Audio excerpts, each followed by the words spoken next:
Good evening, ladies and gentlemen. Welcome to the Fox Theater Spokane.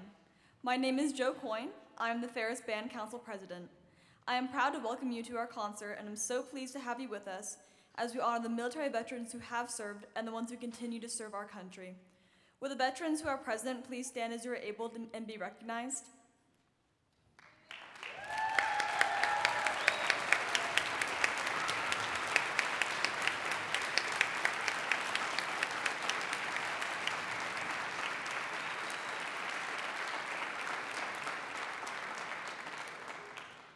Thank you. This concert is for you. Please join me in giving a warm welcome to the Ferris High School Wind Ensemble.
Tonight, we turn our attention to those that have served our country and hope to honor them by playing music that represents our country.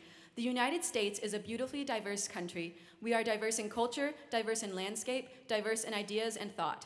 Our diversity is to be celebrated, even when it creates challenges and occasional discord. It is woven into the fabric of who we are as a nation. When our founding fathers set out to create a new nation, they penned an American ideal that is timeless. And though we still struggle at times to honor each other as equally valued and significant, we cannot stop fighting for that ideal. The American dream for life, liberty, and the pursuit of happiness should be available for all. Our veterans serve to uphold this ideal. We should feel challenged to do the same on our own, in our neighborhoods, our school, and our community. If we seek to honor, respect, and understand each other, one person and one day at a time, we will transform our community and our nation. The Wind Ensemble will perform Proudly We Hail, an extended setting of our national anthem by Brian Balmages. Please stand as you are able.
The members of our armed forces are everyday heroes, sacrificing oneself, often putting on hold personal dreams and aspirations so others can fulfill theirs, is a tremendous and heroic act that goes beyond words. We are so thankful for their service and sacrifice for our nation.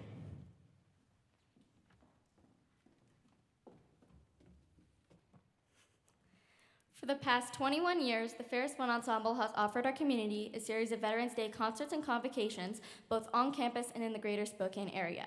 Every year, a portion of the concert includes a medley of the 5 service songs from the 5 branches of our military.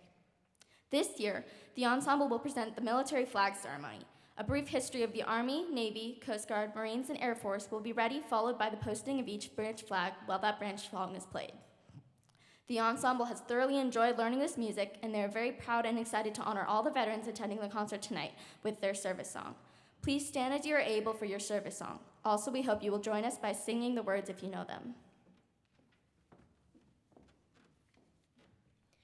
It is my pleasure to introduce Senior Chief Petty Office Mark Zulke as he proudly posts the flag of the United States Coast Guard. The Coast Guard's official history began on 4 August 1790 when President George Washington signed the Tariff Act that authorized the construction of 10 vessels to enforce federal tariff and trade laws and to prevent smuggling. The service received its present name in 1915 under an act of Congress that merged the Revenue Cutter Service with the U.S. Life-Saving Service. The latter consisted of dozens of stations placed around the nation's coastlines that were manned by dedicated crews willing to risk their lives to save those in peril on the sea, a role that meshed well with the Revenue Cutter Service's core missions. Also, the legislation creating this new Coast Guard expressly stated that it shall constitute a part of the military forces of the United States, thereby codifying the service's long history of defending the country alongside the nation's other armed services. The Coast Guard began maintaining the country's aids to maritime navigation, including the lighthouses, when President Franklin Roosevelt ordered the transfer of the lighthouse service to the Coast Guard in 1939. In 1946, Congress permanently transferred the Commerce Department's Bureau of Marine Inspection and Navigation to the Coast Guard, which placed merchant marine licensing and merchant vessel safety under its purview. The nation now had a single maritime federal agency dedicated to saving life at sea and enforcing the nation's maritime laws. We salute all that have served and currently serve in the United States Coast Guard by playing Semper Paratus.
is my pleasure to introduce Sergeant Fred Pruitt as he proudly posts the flag of the United States Air Force. As the United States assumed its place as a global superpower during and after the war, so too did the role of the Air Corps transform, first into the Army Air Forces in 1941, and finally as a separate branch known as the U.S. Air Force in 1947. As the US and the Soviet Union settled into the Cold War, the Air Force took the lead in developing increasingly sophisticated weapons platforms merely hinted at during World War II, which exponentially increased the capabilities of national defense. Today, the Air Force continues its tradition of innovation, constantly striving to produce ever more sophisticated platforms in both air and space to protect the nation from those who would seek to do us harm. Its pilots, special operations personnel, recovery teams, and space operators maintain the dedication of their forebears to, quote, leave no one behind so others may live. All are supported by tens of thousands of dedicated support personnel in communications, logistics, civil engineering, aircraft maintenance, security forces, medicine, finance, and dozens of other functions. As the world and its threats continue to evolve, so too will the U.S. Air Force in anticipating and meeting those threats to ensure our liberties are sustained. We salute all that have served and currently serve in the United States Air Force by playing the Air Force March.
It is my pleasure to introduce Mike Brow-Lee as he proudly posts the flag of the United States Navy.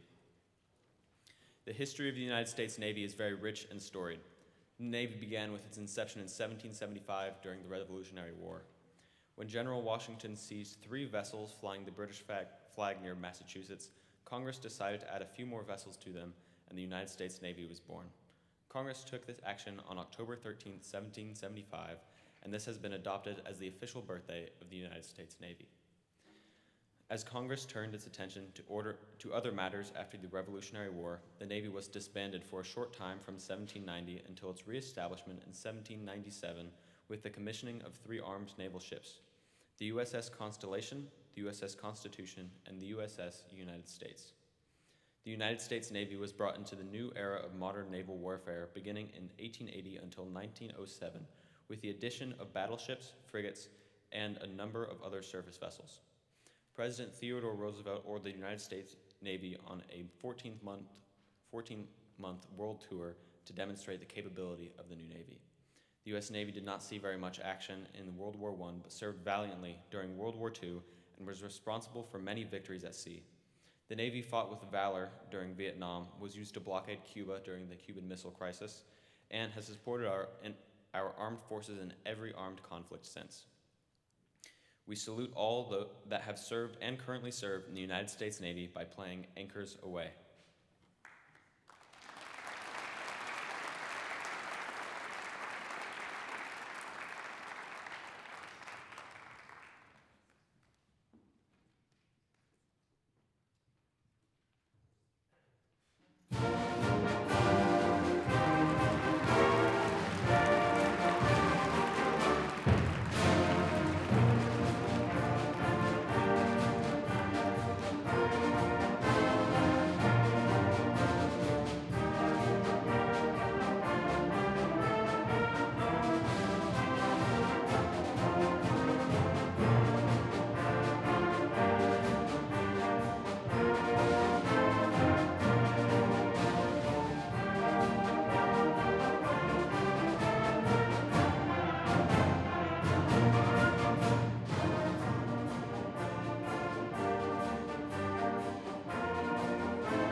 It is my pleasure to introduce Sergeant Randy Higgins as he proudly posts the flag of the United States Marine Corps. The history of the United States Marine Corps begins with the founding of the Continental Marines on 10 November 1775 to conduct ship-to-ship fighting, provide shipboard security discipline enforcement, and assist in landing forces. On 11 July 1798, U.S. President John Adams signed an act for establishing and organizing a Marine Corps, effectively creating a new branch of the military. Its mission involved with changing military doctrine and foreign policy of the United States. Owing to the availability of Marine forces at sea, the United States Marine Corps have served in nearly every conflict in the United States history. It attained prominence and ultimately formed a cornerstone of the Pacific theater of World War II. By the early 20th century, the Marine Corps would become one of the dominant theorists and practitioners of amphibious warfare. Its ability to rapidly respond on short notice to expeditionary crises has made and continues to make it an important tool for American foreign policy. From the naval actions of the Revolution to the mountains of Afghanistan, Marines have served valiantly in every one of our nation's conflicts. For hundreds of years, Marines have fought, lived, and died with honor, continuing the Marine Corps legacy of service to our nation. Every Marine, past and present, has earned their place within this proud culture of traditions, symbols, and values. We salute all that have served and currently serve in the United States Marine Corps by playing the Marines hymn.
It is my pleasure to introduce Lieutenant Colonel retired Jacob Caldor as he proudly posts the flag of the United States Army.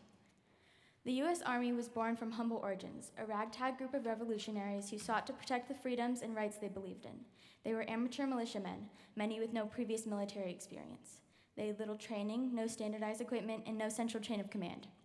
By early 1775, the Revolutionary War was growing, and a more formal approach was necessary.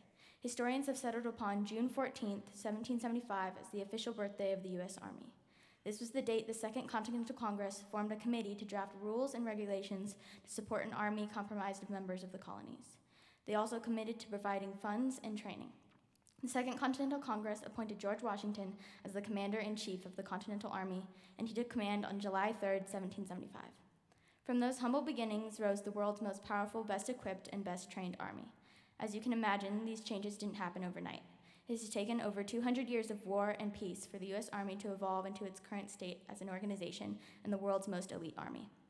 The U.S. Army has distinguished itself in numbers of battles, wars, and peacekeeping missions.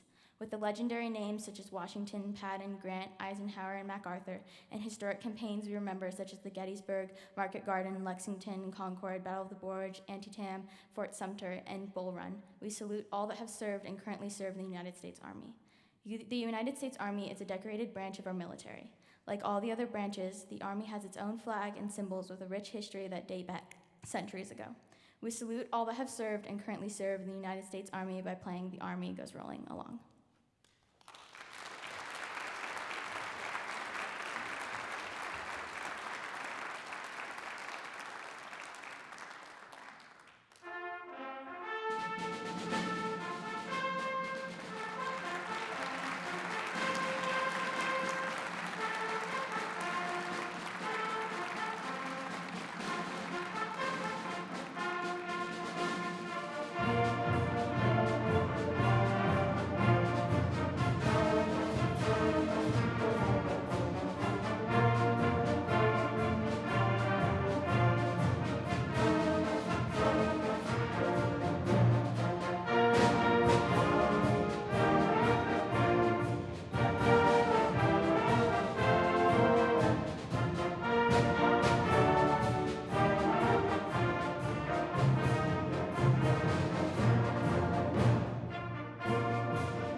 Randall Standridge has this to say regarding his inspiration to compose Fanfare Americana. In 1987, I watched the Drum Corps International Championships, and my musical tastes were changed forever. This was the year the cadets performed Appalachian Spring as their show. It was my first introduction to Aaron Copland. I saved up my allowance and bought what would be my second classical CD. The album contained the Appalachian Spring, Rodeo, Fanfare for the Common Man, and Symphony No. 3, all by Copland. I was hooked. Fanfare Americana is my attempt to pay tribute to this American icon, this giant of classical music who defined the American classical sound. Maestro, we all stand on your shoulders. Peace, love, and music.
2013 commemorates the 150th anniversary of the Battle of Gettysburg in the American Civil War. Fought over the course of 3 days in 1863, July 1st through 3rd, this battle was a turning point in the war and claimed the largest number of casualties in a single battle. In dedicating the cemetery near the battle site, Lincoln's famous address honored the soldiers who had given the last full measure of devotion, fighting for their country. Music played an important role during the Civil War for the soldiers as well as friends and family back home. Last Full Measure features tunes that became popular during that time. Girl I Left Behind Me, When Johnny Comes Marching Home, and The Tender Johnny Has Gone for a Soldier express longing and hope for loved ones far away. In contrast, the Battle Cry of Freedom and Battle Hymn of the Republic inspire feelings of patriotic resolve and courage. These familiar melodies, along with the powerful emotions they invoke, live on and remain relevant today.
On behalf of the Ferris Wind Ensemble, we thank you for joining us for tonight's concert. Additionally, please join me in thanking the Walker family for underwriting tonight's concert.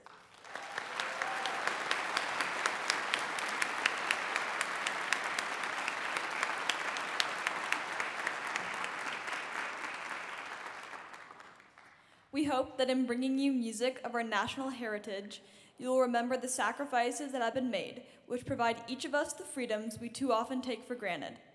Though our time here is but a token of our appreciation, we are daily indebted to the men and women who have served our country. We thank you for your attention, and again, we thank you for coming.